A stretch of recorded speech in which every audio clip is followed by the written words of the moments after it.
Reading between the panels. If I asked you to think of a female comic book character, what would she look like? Does she have beautiful features, a curvy yet athletic body, and happen to be wearing some type of skin tight outfit while she backs up her male lead counterpart? Do images of characters such as Catwoman, Poison Ivy, Harlequin, Wonder Woman, Storm, Miss Marvel, Zatanna, Power Girl, or She Hulk come to mind instead of images of Betty and Veronica? Why is it that when you look at female comic book characters today, they're either there to serve as a support character for the male hero or villain, or are eroticized, or even both? However, this wasn't always the case. Female characters first started to be stereotyped into support roles in comic books during the Silver Age. The reason this started happening was due to the implementation of the Comics Code and DC Comics' in-house editing policy in regards to the portrayal of women. This policy stated the inclusion of females in stories is specifically discouraged. Women, when used in plot structure, should be secondary in importance and should be drawn realistically without exaggeration of feminine physical qualities. In other words, this became what Richard Dreier described as stereotyping through structure, in which stereotypes are established by the function of the character, in this case, women as secondary characters.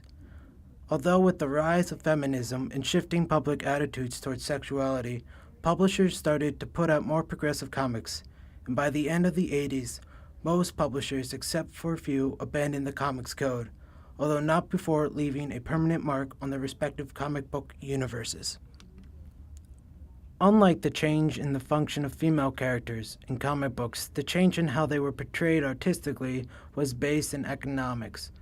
In other words, they changed the way they drew female characters based on the fact that they wanted to capitalize on the shift in their readers' demographic. For example, before the 70s, the average comic book reader was female, not male. But during the 70s and 80s, this demographic reversed. To capitalize on this increased male demographic, publishers decided to sex up their characters. To put it differently, in order to capitalize and further capitalize on their new demographic, publishers decided to start drawing their female characters in a way coded for a strong visual and erotic impact. This was to convey what Mulvey calls to be looked atness, in order to exploit male desire by offering male readers the pleasure of scopophilia just by looking at the female characters. The effects of stereotyping and eroticizing of female characters can still be seen today.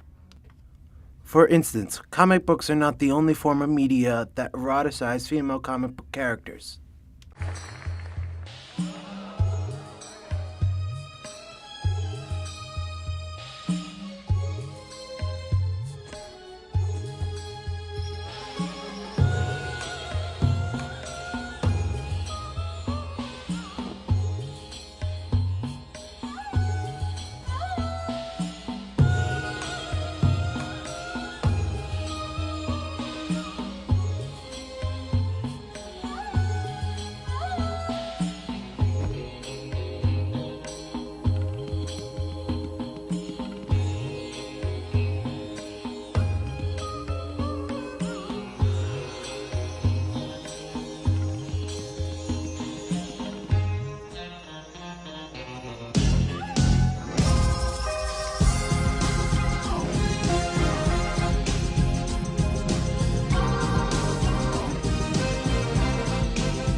This clip from the movie Batman and Robin of Poison Ivy, played by Uma Thurman, doing a seductive dance is a clear example of the director trying to capitalize on male desire through the eroticization of Uma Thurman's Poison Ivy character.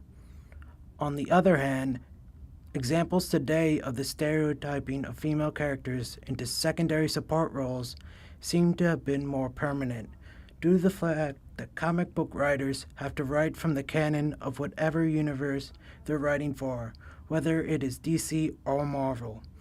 To illustrate, this is why Batgirl is Batman's sidekick, Pepper Potts is Tony Stark's secretary, and why Harlequin will always support the Joker. Another example would be how Catwoman is not considered an independent villain, but is rather marginalized to be Batman's on and off again love interest. So, to bring it all together, our perception of eroticized and stereotyped female comic book characters today came about over several decades and choices by the industry to capitalize and make money off a new and continually growing demographic, while also trying to be more progressive, even though the effects of the past can still be seen today.